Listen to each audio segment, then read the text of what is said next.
ఎట్లేదో అనుకున్నా అండి చెప్తాను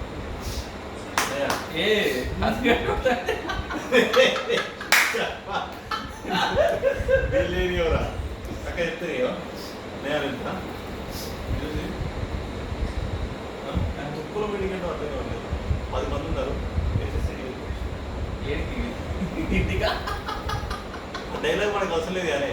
నేను చెప్పి ఎక్స్పీరియన్స్ చూడరా చెప్పా అంటే డైలాగ్ అంటాడు ఏదో అబ్బాయి చెప్తున్నట్టు చెప్తున్నావే రీల్స్ యాటిట్యూడ్ యాటిట్యూడ్ అన్నాడు నువ్వు ఏం చేసావు నేను చేసేవాడిని కాకపోతే నీళ్ళతో అవుతున్నాను అక్కడ కూర్చున్నాడా అక్కనా అక్కయ్య అన్నప్పుడు అదే కదా